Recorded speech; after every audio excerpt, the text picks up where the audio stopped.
Hello student, कैसे हैं आप सब। उम्मीद करता हूं आप सब अच्छे होंगे, मस्त होंगे, बेहतर होंगे, आपकी पढ़ाई बेहतर चल रही होगी। 11th क्लास के फिजिक्स में आज छोटा सा टॉपिक है संवेग और गतिज ऊर्जा में संबंध।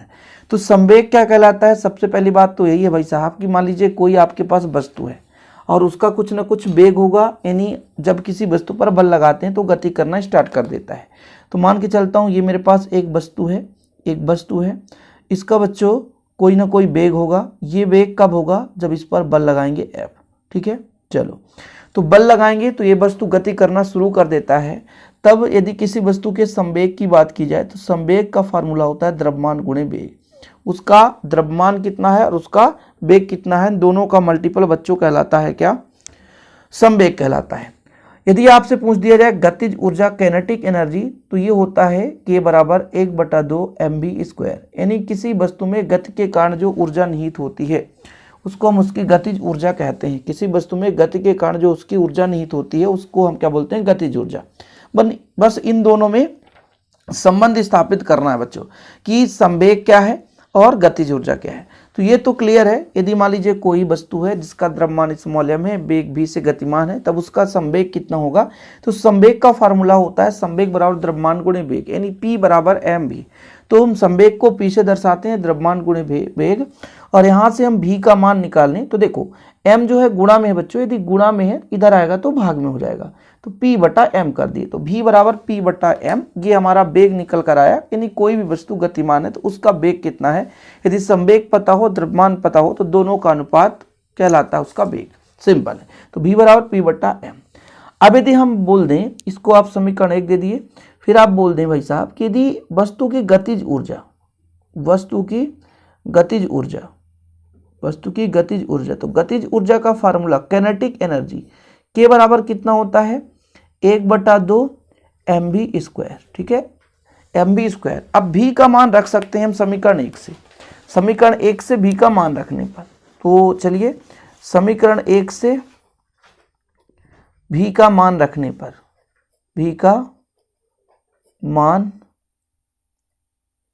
रखने पर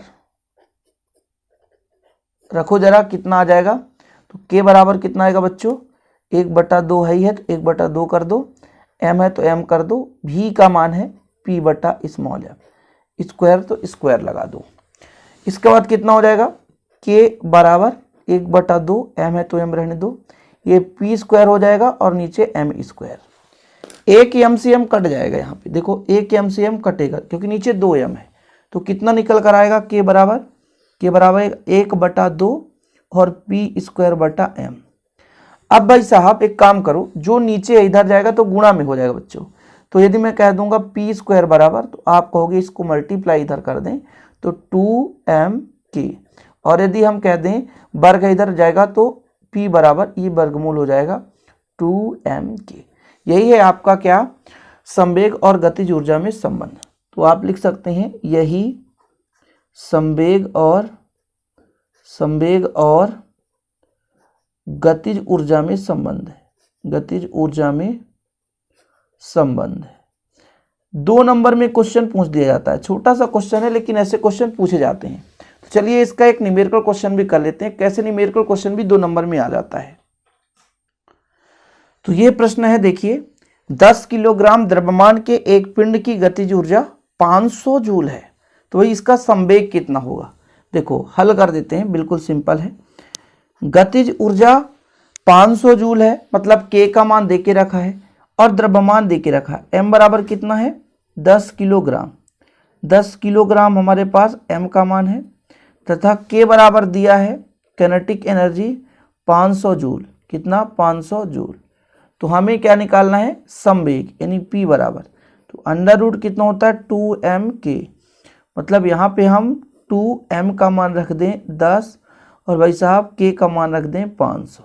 गुणा करो 5 दूना 10, यानी कुल मिलाकर के आपका 10,000 आ जाएगा, है ना। ये 10,000 आ जाएगा, 3 जीरो ऑलरेडी है, 1 जीरो और आएगा, तो ये आपका 10,000 हो गया। इसका यदि वर्गमूल निकालो तो आपका 100 आ जाएगा। ठीक है, 100 आ जाएगा। ठीक है, ये आपका 100 हो गया।